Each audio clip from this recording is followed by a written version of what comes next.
Salam, selamat pagi Bapak Ibu, Saudara-saudari kasih Tuhan. Kita jumpa kembali pada hari Senin tanggal 8 Agustus 2022 dalam renungan harta sepanjang masa yang merupakan rangkaian khotbah dari hamba Tuhan almarhum Bapak Pendeta Dr. Yakob Nahwai MA yang memuat 365 inspirasi yang akan membantu kita menemukan rahasia kehidupan dalam hari-hari hidup yang kita jalani. Untuk itu mari kita berdoa. Ya Tuhan Allah Bapa di surga, kembali kami mengucap syukur kepadamu karena Tuhan telah menjaga memelihara kami di sepanjang malam, dan dengan pertolongan kuasa Roh Kudus-Mu kami dibangunkan di pagi hari ini. Tuhan mengingatkan kami untuk sungguh-sungguh mempergunakan waktu yang ada, karena hari-hari ini adalah jahat, untuk kami dapat mengerti kehendak Tuhan dalam perjalanan kehidupan kami. Untuk itu biarlah Roh Kudus mengurapi setiap kami, mengurapi tempat dimanapun kami berada, dan kami menolak setiap siasat dari yang jahat hanya di dalam nama Tuhan Yesus, sehingga kami dapat menikmati persekutuan atau saat teduh bersama Tuhan. Dalam nama Tuhan Yesus kami berdoa. Amin. Firman Tuhan bagi kita di pagi hari ini terambil dari Markus 16 ayatnya yang ke-7, yang menyatakan, tetapi sekarang pergilah, katakanlah kepada murid-muridnya dan kepada Petrus, ia mendahului kamu ke Galilea. Di sana kamu akan melihat dia, seperti yang sudah dikatakannya kepada kamu. Judul renungan di hari ini adalah Jangan takut hari esok, karena Allah telah berada di sana. Kita semua tanpa kecuali pada saat tertentu merasa takut dan khawatir akan hari esok yang tidak pasti. Karena memang hari esok berada di luar jangkauan kita. Namun itu tidak perlu terjadi jika kita yakin bahwa Allah telah berada di sana. Dalam kisah, saya ulangi, ia telah mendahului kita dalam perjalanan kehidupan yang akan kita lalui.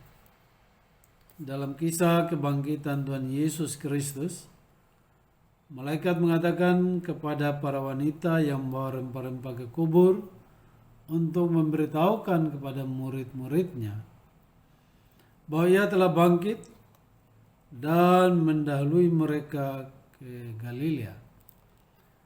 Ucapan malaikat ini masih relevan sampai sekarang ini. Sekali lagi, ucapan malaikat ini masih relevan sampai dengan sekarang ini atau saat ini. Sama seperti rangkaian khotbah hambanya.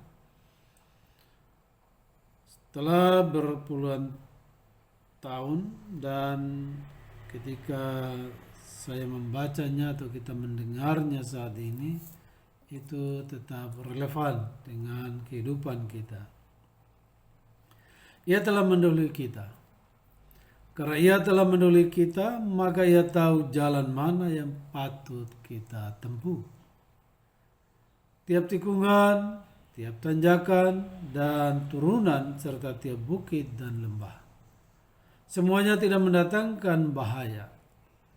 Itu sebabnya Raja Daud berkata, sekalipun aku berjalan dalam lembah kekelaman, aku tidak takut bahaya, sebab engkau besertaku, gadamu dan tongkatmu, itulah yang menghibur aku. Mazmur 23 ayatnya yang keempat. Ia tidak saja telah mendahului kita, tetapi juga menyertai kita. Daud Raja Israel berkata, sebab engkau besertaku. Dalam mengakhiri perintah agungnya bagi murid-muridnya untuk pergi memberitakan Injil ke seluruh dunia dan menjadikan segala bangsa muridnya, Tuhan Yesus berpesan bahwa ia akan menyertai mereka sampai pada kesudahan alam. Matius 28 ayat 20. Ia tidak saja menyertai kita, tetapi juga berada di antara kita.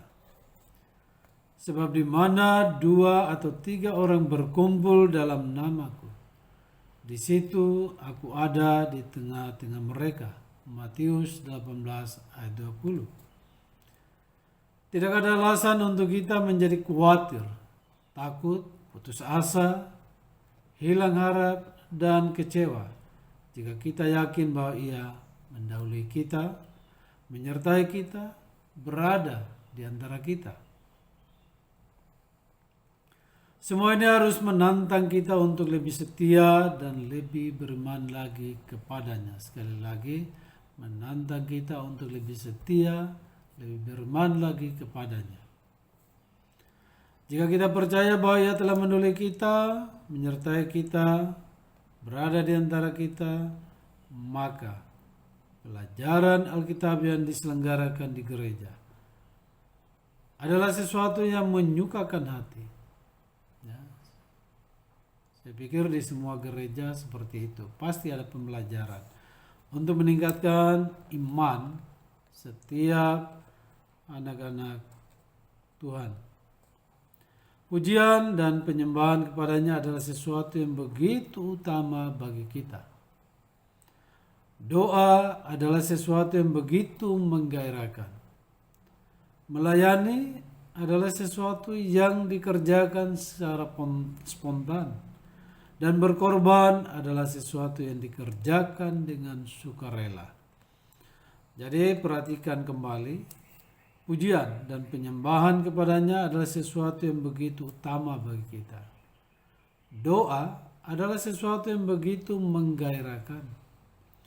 Melayani adalah sesuatu yang dikerjakan secara spontan. Dan berkorban adalah sesuatu yang dikerjakan dengan sukarela. Kita begitu yakin bahwa ia akan membawa kita untuk berdoa di puncak gunung. Lukas 9 ayat 28. Ia juga akan menuntun kita ke lembah untuk melayani mereka yang memerlukan pertolongan.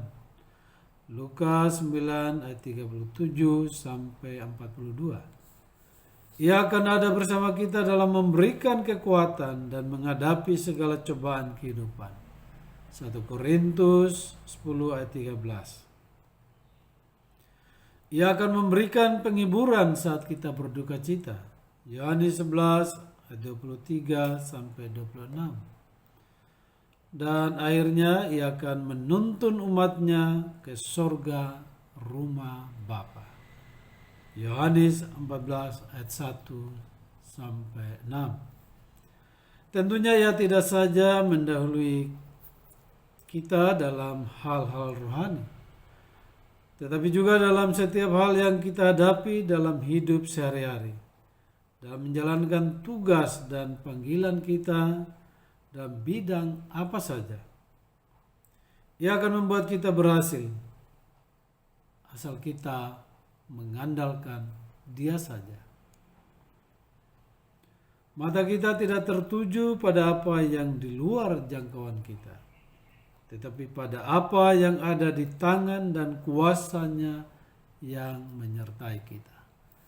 Demikian firman Tuhan dan renungannya bagi kita di pagi hari ini. Kiranya Tuhan memberkati kita semua. Untuk itu mari kita mengucap syukur. Terima kasih Tuhan atas firman-Mu di pagi hari ini. Biar ini menjadi kekuatan bagi kami dalam menghadapi waktu-waktu ke depan ini. terutama di situasi yang semakin tidak menentu ini. Tapi kami tetap yakin dan percaya ketika kami mempercayakan hidup kami kepada Tuhan, maka Tuhan ada di antara kami, menuntun kami, menyertai kami. Karena itu teguhkanlah firman-Mu dalam hati dan seluruh hidup kami. Di dalam nama Tuhan Yesus kami berdoa. Amin.